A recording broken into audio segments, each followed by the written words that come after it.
Hey everybody, welcome to Yoga Through Lauren. I'm Lauren Zinbuck, and today I'm going to be talking to you about two things that you can do to prevent injury in any yoga pose.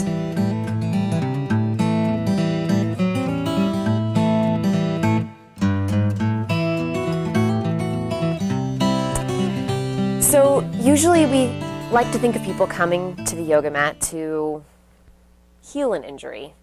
Certainly not to get an injury, but it does happen, particularly in the knee, the neck, and the wrist. Those are three common areas that people can injure themselves. And when you're in class, your teacher is going to help to take care of you, to make sure you're in the right alignment, correct anything that could be dangerous, offer modifications, and that sort of thing. But hopefully you're not just practicing yoga in class. Hopefully, my goal anyway is to help you create, strengthen, and maintain a home yoga practice, something that you're doing on your own.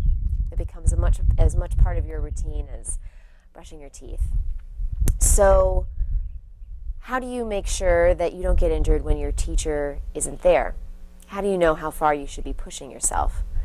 Well, two things. Number one, yoga is all about creating an intense sensation, right, in your body, whether it's something working and strengthening, like when you're in plank pose and you feel really strong, you can feel your abs working and your quads working. Or maybe that intense sensation is a stretch, like when you fold forward and you feel some intensity in your hamstrings. Well, you should never feel the sensation in your joints. Never. If you feel a sensation, particularly something that feels sharp in your joints, back off right away. That's usually the sensation that precedes an injury.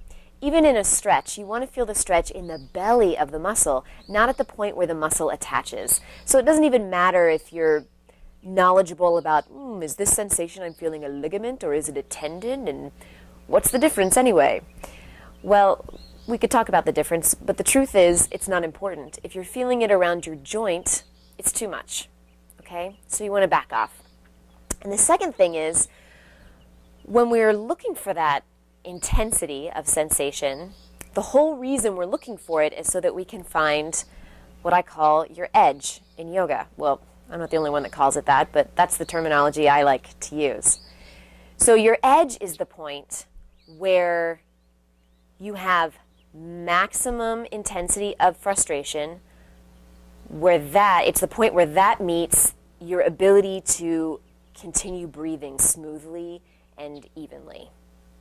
So you want to watch your breath. It's a bunch of fancy talk for saying watch your breath.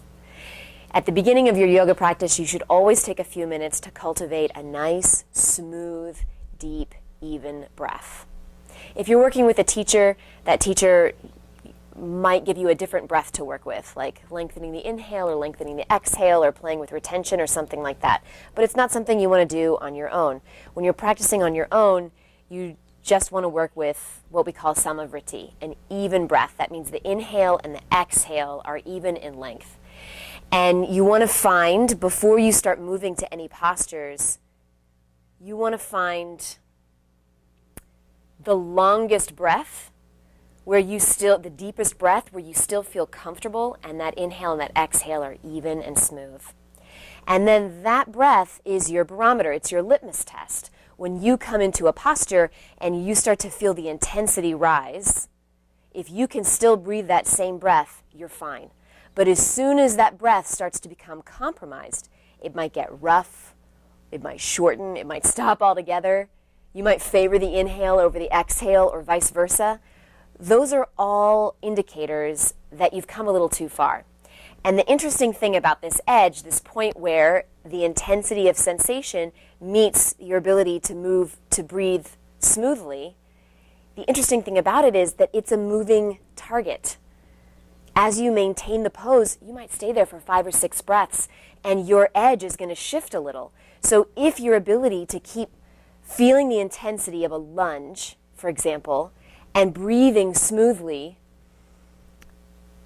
your threshold for intensity is going to grow as you practice more often, as you practice longer. So you might start to sink a little deeper into that lunge to take it a little further. But when you get to the point where your breath becomes compromised, that is your body's, your being's signal that you've come a little too far.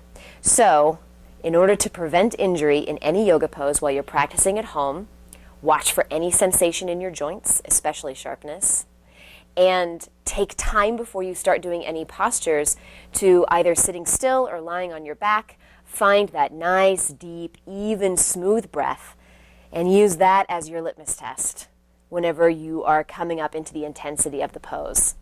And if you're still able to breathe smoothly, by all means, take the next variation, the next layer onto the pose of difficulty. All right, thank you so much for listening, for taking this time with me today. I hope this has been helpful for you because this kind of information has certainly been pivotal for me in my own life, and it's my favorite thing to share it with other people. So if you do find it helpful, great. Head on over to my website, yogathroughlauren.com, and you can sign up for my newsletter.